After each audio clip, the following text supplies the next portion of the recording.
Nyanu, Ya, siap. saya pernah baca manakib lalu mimpi yang aneh-aneh, Siap. mistis. Pertanyaannya, Pak. Pertanyaannya, Pak. Pertanyaannya, apakah itu pengaruh dari manakibnya ataukah itu dari setan, Kang? Oke, siap. Ini kalau langsung menjawab ke substansi pertanyaannya, kita mengabaikan satu hal. Karena nggak boleh satu kata pun diabaikan. Mimpi Ya, siap. aneh. Ini dasar Ya, pertanyaannya kan adalah mimpi aneh. Baru pertanyaannya itu adalah dari setan atau apa? Kan sekilas ya, pertanyaan Anda itu dari apa mimpi itu? Tapi kalau kita tidak selesaikan ini aneh. Kita ya. mengabaikan ini berarti. Maka saya bahas dulu aneh. Di dalam mimpi, yang pertama,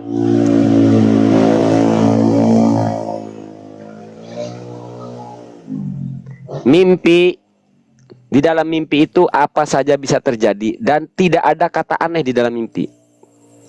Oh Jadi ya, orang siap. bisa terbang. Nah, aneh itu, kalimat aneh itu tepat ketika di alam nyata Mahesa bisa terbang, itu baru aneh. Di mimpi Mahesa terbang itu enggak aneh, itu udah lazim, itu adatnya mimpi itu begitu. Artinya tidak amrun khorikun lil adat fi adatil mimpi gitu ya. Jadi Ya, sebenarnya siap. enggak ada mimpi aneh itu enggak ada. Mimpi itu orang bisa jadi 10, saya bisa jadi 10, cus. Itu enggak aneh di standar mimpi. Jadi kita selesaikan dulu kata aneh di sini ya. Ya, siap. Sepakat nggak panjenengan, Ustaz? Sepakat, sepakat. Nah, berarti nggak ada aneh dalam mimpi ya. Oh ya, Oke. oke, oke, siap. Kemudian yang kedua, mimpi itu apakah disebabkan jawahirul ma'ani?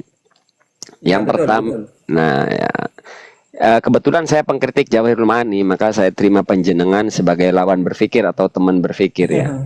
Enggak, Ya, kita nggak harus sama. Untuk diskusi itu kita nggak harus sama. Jadi gini, kalau ditanyain mimpi, apakah penyebabnya jawahirul ma'ani? Maka saya jawab dimulai dari sabda Nabi, ar-ru'ya salasun. Busyra minallah, walakbun minasyaiton, wa hadisun nafas. Berarti 33% koma sekian, mimpi itu busyra minallah. Kemudian yang kedua, la'bun minasyaiton. Permainan setan. Yang ketiga, hadisun nafas. Hadisun nafas ini artinya apapun yang bahasa sederhananya beban psikologis. Begini, sampean siang memikirkan kajol, malamnya mimpi ketemu kajol. Tidak hanya mimpi bertemu dengan kajol, sampai sarungnya basah. Nah itu bisa disebut hadisun nafas atau lambun minasyaiton. Dari tadi selalu melihat kajol, artinya gambar kajol ada di pikiran. Lalu tiba-tiba mimpi. Makanya dalam bahasa ilmiah, mimpi itu beban psikologis. Segambaran-gambaran itu sudah ada di kepala. Itu. Jadi kayak apa? Kayak film zaman dulu, apa proyektor, proyeksi nyorot. Nah, yang kita lihat itu datanya ada di kepala gitu loh. Contoh, misal, sampean berpikir buruk tentang Pak Jokowi misalnya, ya, maka ya. di dalam mimpi itu Jokowi akan ada tanduk. Oh, siung. Karena sampainya sudah buruk sangka sama Pak Jokowi. Gitu loh. Atau sampean Oh, buruk sangka ke Megawati. Itu Megawati di dalam mimpi, gambar Megawati ya maaf, gambar Megawati itu akan tergambar itu seperti malampir. Iya, yeah! Gitu loh. Karena sebelumnya sampean berpikir buruk tentang Megawati. Sampean berpikir buruk tentang Jokowi. Jadi di dalam mimpi gambar Jokowi itu pakainya jas hitam, ada tanduknya, ada siungnya di sini. Itu beban psikologis secara bahasa ilmiah, secara ya, ilmiah kekinian. Nah, ya. kalau Bagus, bagus. dari sisi hadis tadi, busyra minallah, ada mimpi itu busyra minallah, boleh disebut ilham, mimpi-mimpinya para nabi, mimpinya para orang-orang soleh. Kemudian la'bun minasyaiton, permainan setan memainkan pikiran kita. Jadi nanti nongol ngaku seolah-olah setannya ini ngaku nabi. Jadi makanya kalau ada orang mimpi katanya bertemu nabi, saya nggak langsung percaya. Kenapa? Karena setan bisa hadir di mimpi lalu ngaku nabi. Ini persoalannya. Hmm, Jadi apakah mimpi sampean ini akibat jawahirul ma'ani? Nah baru nih saya gali dulu nih. Saya jelasin dulu mimpi itu. Slap. Saya jelasin kata aneh. Saya jelasin kata mimpi, perjelasan tentang mimpi. Nah sekarang kita lari ke jawahirul, ke kondisi sampean.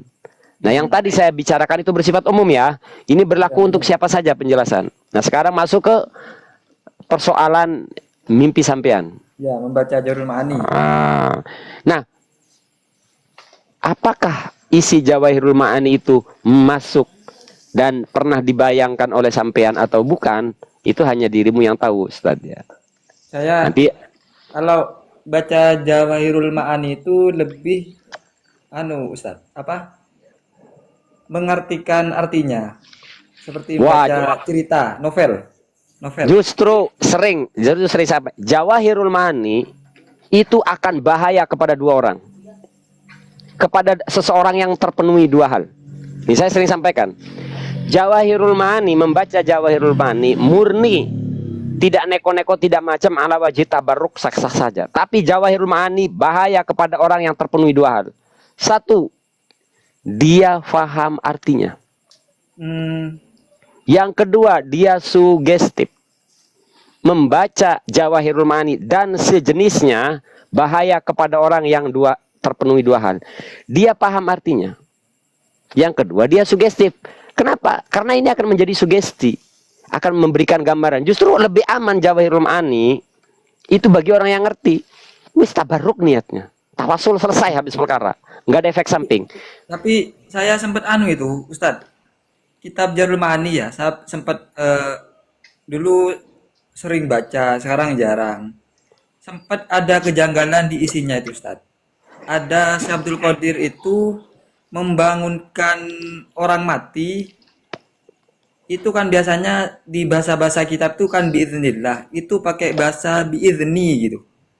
Oh, berarti yang sampean sanksikan itu di bagian bi ayyi kalamin kana bi ayyi kalamin kana yukhatibul maita khina ihya'i faqala biqaulikum biidznillah in aradta an uhyiyahu mughniyan fa ana mujibul lak. Terus Nah, betul. ya, iya, saya hafal Jawahirul Ma'ani itu dulu. Jawahirul Ma'ani itu di kepala saya. Saya awalnya kan saya tahu artinya. Awalnya baca tabarukan. Ini kok sepertinya ada kejanggalan dalam itu dialognya Syekh Abdul Qadir itu. Justru kalau saya di bagian itu enggak janggal. Walau saya tidak percaya itu ya, tapi saya enggak janggal. Artinya saya membayangkan mungkin maksudnya ini gitu. Saya masih bisa husnudzon. Justru yang saya tolak mentah-mentah di Jawahirul Ma'ani justru bukan di bagian itu, di bagian awal. Lamma urija bi habibillahi sallallahu alaihi wasallam lailatal mi'raj istaqbalallahu arwahal anbiya al-auliya'i wal auliya arwahal auliya'i anbiya'i wal auliya'i li ajli ziyarati falamma qurba nabiyina Muhammadin sallallahu alaihi wasallam. Justru itu yang saya tolak. Bukan kum biizni fansyaqqal qabru wa qamal mayitu hayyan mughniyan. Kayaknya waktu itu kalau saya bikin ilustrasi ya, jadi kayaknya itu kalau Roma Irama mati dibangunin kum biizni. Jeng jeng. Roma Irama bangkit dari kubur, misalnya ini ilustrasi saja ya. Ya. Dari kamar yang indah, kasur empuk di lampu putih, kini harus berpindah, terkubur dalam perut bumi. Jreng jreng. Kan hayyan mughniyan, si mayit hidup mughniyan sambil melantunkan lagu, sambil nyanyi. Kalau Mahesa kayaknya digituin, tujuh merah bedikta he ya rame kya karu. Nah, itu Ustaz ya. Berarti kan Jawahirul Ma'ani itu sebagian ada yang tidak benar itu. Seperti naik ke langit itu deh. Kalau semuanya Ustaz. Kang. Jadi gini Kang Ustadz, yang saya tolak dari semua isi cerita itu rata-rata nggak saya percayai, termasuk kum biizni fansaqul qabru wa qamal mayitu hayyan mughniyan. Saya tidak mempercayai kisah itu.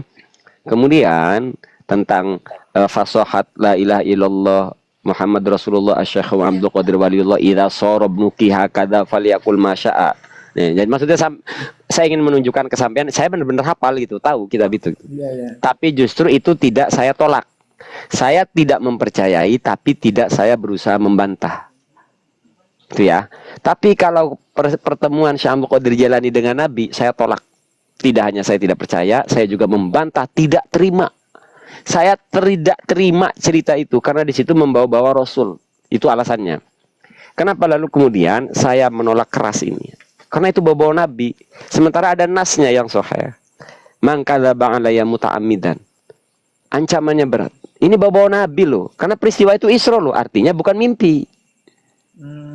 Itu kan makanya kita ketika dialog dengan pembaca Jawahirul Ma'ani, saya ngomong Isra itu birroh apa bil jasad, birroh faqat apa bil jasad, semua sama bil jasad.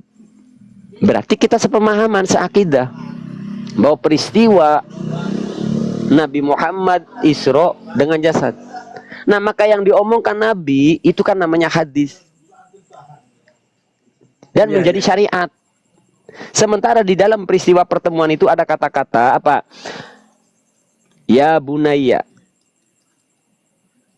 tuba liman ro'aka aw ro'a man ro'aka aw ro'a man ro'aka ila sab'ati wa ashrin. Kata Nabi nih, wa ja'altuka waziri fid dunya. Harusnya ini menjadi syariat. Wa ja'altuka waziri fid dunya wal akhirah. Oh ini jadi syariat. Faktanya sampean boleh cross check. Syekh Abdul Qadir Jailani itu masih bermadhab. Realitanya kan masih ngikutin madhab.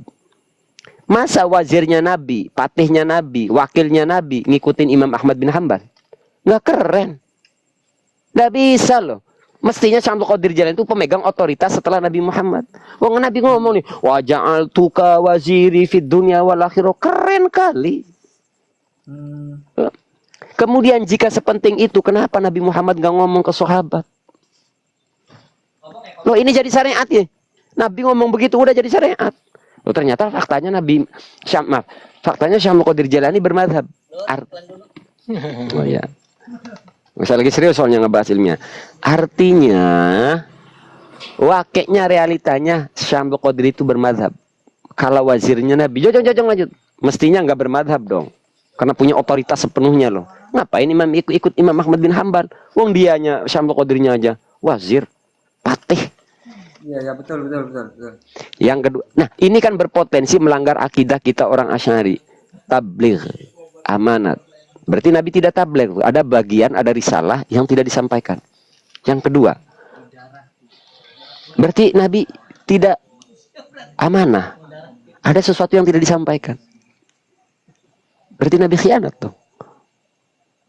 Oh, ini enggak mau saya. Saya sebagai orang Asy'ari enggak mau menerima asal kabar. Enak baik. Emang. Makanya dari itu saya kesimpulannya cerita itu halu. Cerita rekayasa. Bismang, saya ini pengamal manakib sampai hafal manakib dan berhenti. Saya juga berhenti, Kang. Tuh lagi tuh korban saya tuh berhenti ngamelin Jawahirul Ma'ani itu. Wah, udah pada tobat. Mending darah ilmang. Dan sosok penulisnya, penyusunnya itu Mbak Jauhari nyebarin nasab aja berantakan. Nyeritain silsilahnya sendiri aja berantakan. Lalu nyeritain Nabi. Mbak Jauhari itu dijual itu silsilah nasabnya, dabrus itu. Masa dia turunan ke-11? Syekh Nawawi itu ke-11. Dari turunan Sultan Banten, Maulana Hasanuddin. Masa Mbak Jauhari turunan ke-11? Pret! Siapa yang mau percaya? Artinya, tidak sikoh. Mbak Jauhari itu tidak sikoh menceritakan nasabnya sendiri. Bagaimana nyeritain Syekh Abdul Qadir Jailani? Sembrut.